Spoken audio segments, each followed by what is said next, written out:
என்னப்பா அது? இது என்னப்பா கோலம்?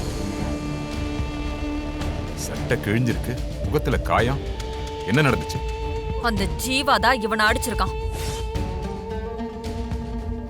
உனக்கு ஒரு வேலையே இல்லையா? எப்ப பார்த்தாலும் அவன் கூட சண்டை அடி வாங்கிட்டு வர்றது அசிங்கமா இல்ல?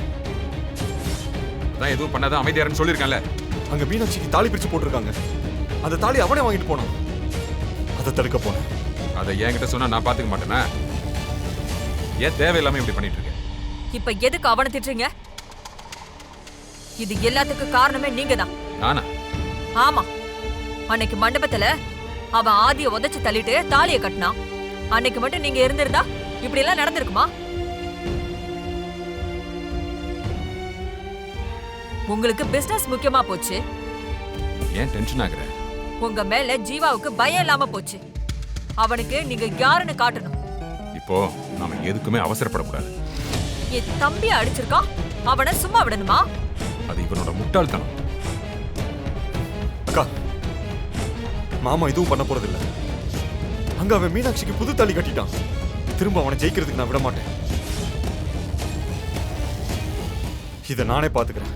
ஆதி, கொஞ்சம் பொறுமையா இருப்பா. எதா இருந்தாலும் வாசுதேவன் பார்த்துப்பான். ஹலோ, என் பிரச்சனையை நான் பாத்துக்கிறேன். இவரால ஒண்ணு கிழிக்க முடியாது.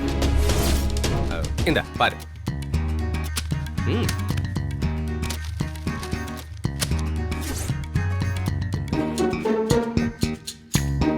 ஓ, எனக்கு முன்னாடியே நீ படிச்சிட்டியா? என்னடா ரியாக்ஷனை காணமேன்னு பார்த்தேன். சூப்பர் மீனாட்சி. பாதியை நீ படிச்சுட்ட, மீதியை நான் படிக்கிறேன். ஓ, இன்னும் புகழ்ந்து இருக்காங்களா? படி படி படி கேப்போம். ஜீவா என்கிற இளைஞருக்கும் சிலம்பவாதியார் காளியப்பனுக்கும் நடந்த சிலம்ப போட்டியில் போட்டியில் படி. முன் அனுபவம் இல்லாத ஜீவா அடித்ததில் காளியப்பன் கண்களில் பலமாக அடிபட்டுள்ளது.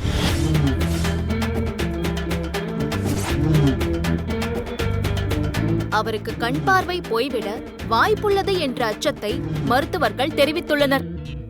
ஐயோ, இதெல்லாம் எனக்கு தெரியாது மீனாட்சி. என்ன ஒருத்தரோட பார்வையே போக போது அது உனக்கு வெற்றி சாதனை இல்ல? அப்படி ஒரு சந்தோஷம் வேணும்லாம் எதுவும் இல்ல. போட்டியில தெரியாமல இல்ல, நீ தெரிஞ்சே பண்ணிருக்க. இல்ல மீனாட்சி, உனக்கு நீ நினைச்சது நடக்கணும். மத்தவங்களுக்கு என்ன ஆனாலும் கவலை இல்ல.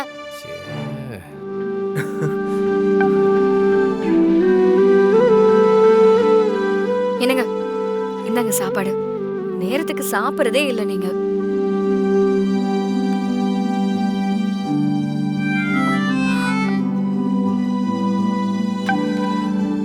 அத குடு குடு. என்ன சொன்ன? நேரத்துக்கு சாப்பிடணுமா? நீ சொன்னா சரியாதான் இருக்கும். ஏங்க, சாப்பாடு பிடிக்க சொன்னா கைய பிடிச்சிட்டு இருக்கீங்க.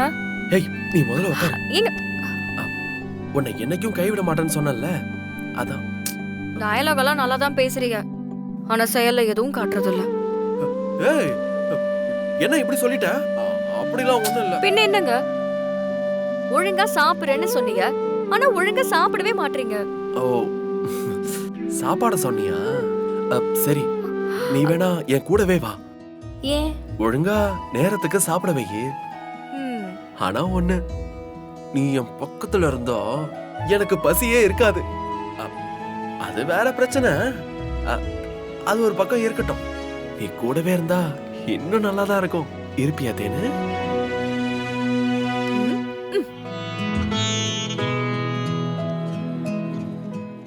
நீ ஏமா இதெல்லாம் செஞ்சு கஷ்டப்படுற?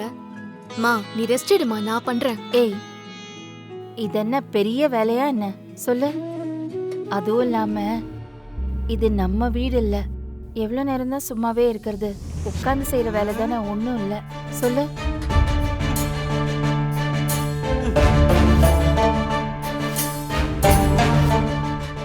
ஏய் சக்தி, ஏய் சக்தி.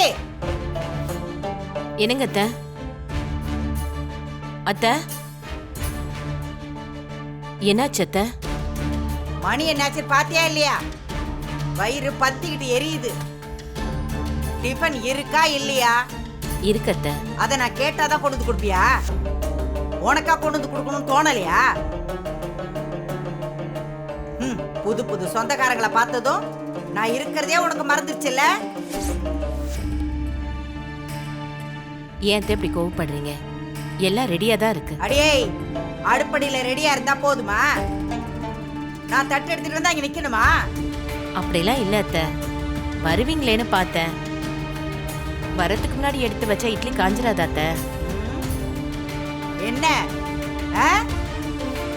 எங்கேயே நின்னு தர்க்கம் பண்ணிக்கிட்டு இருக்க?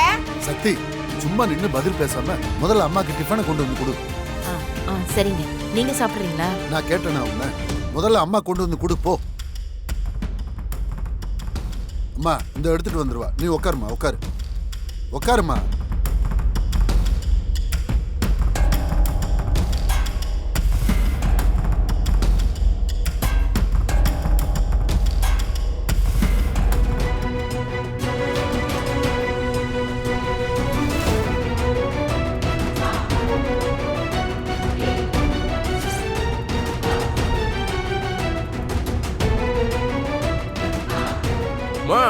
சட்னி சும்மா அழுது இல்ல. உன் கைப்பக்குவம் யாருக்கு இங்க வராதுமா.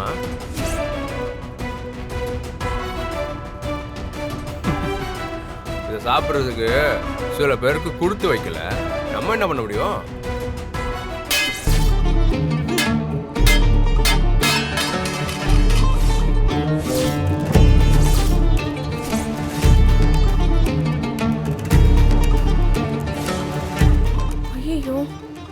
என்னடா? ஜாக்கிரதை.